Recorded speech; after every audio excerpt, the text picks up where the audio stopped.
If your workplace is anything like mine, every day at the office is a variation on the Goldilocks theme. Some people are too hot, some are too cold, and almost no one thinks the temperature is just right. But maybe it doesn't have to be that way. Adam Riley has more. As Sam Shames tells it, the story of the Ember Wave, billed as a thermostat for your body, dates back to his childhood in a Boston suburb, featuring a mother who was always really, really cold. You could never keep the thermostat warm enough for her, and everyone else sort of had to just live with that as a result. And so I think I was very aware growing up of the fact that people have very different temperature preferences, and a temperature that seems comfortable to some person is not comfortable to someone else.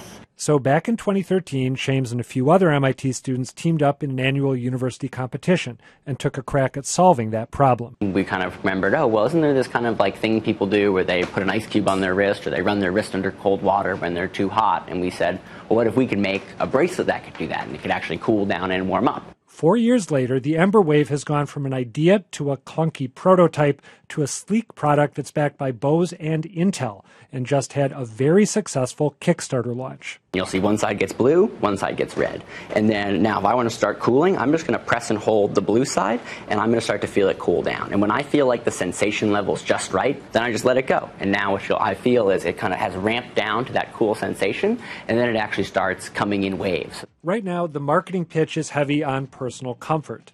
But David Cohen-Tanucci, another Ember Labs co-founder, says if enough people start using it, there could be bigger environmental benefits. If you can expand the window of temperatures in which a thermostat doesn't need to kick in, because it's not warm enough to turn on the AC, it's not cool enough to start the heater. If you can expand that by 1 degree, you'll save the building's energy consumption by about 10%. Even if we could help people use their AC unit and their heating just a fraction of a degree less, the benefits for the world could be tremendous. Cohen-Tanucci also hints that if all goes according to plan, this is just the beginning. We want to be the company that brings temperature into the digital age.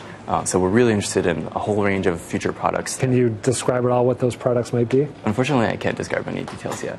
First, though, they need to make sure the Ember Wave is ready to ship starting in February, when people who ponied up $179 on Kickstarter are supposed to get their devices.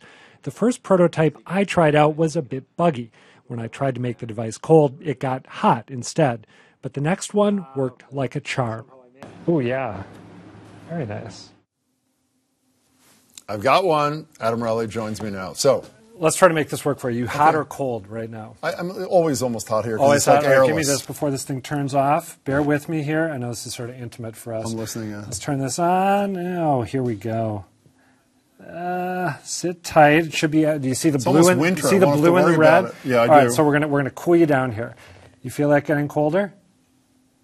I think I actually do. Yeah, and now let's keep talking, but you should feel some pulsing cold sensation as we chat here. So, I actually think I do. I don't know if I'm imagining it. Or all right, so how can we move beyond what just happened? Okay, fine. So they called this, what do they call it? It's a thermostat for your body, but you say it's a little bit misleading. A little bit of a misnomer. I think this may be working, by the way. I thought it worked when I tried it out because it does not alter your core temperature. What they're trying to do is change the way you're perceiving the temperature around you. They're not trying to drop you down from 98.6 to 98.4. No, you think you're cooler, if that's working the way they want it to. So is it power of suggestion? Is some chemical or biological I think it's this is sort of beyond my scientific chem, but I think by creating a localized impression of heat or cold, they alter your sort of collective perception from your entire body. I think freezing. Let me just I'm only kidding. So there's obviously a lot of competition in this wearable tech space. What's happening? Well, obviously there's the Apple Watch. There is also, and I had to write this down because these things are funny, ski goggles that identify your altitude and your speed as you go down the slopes,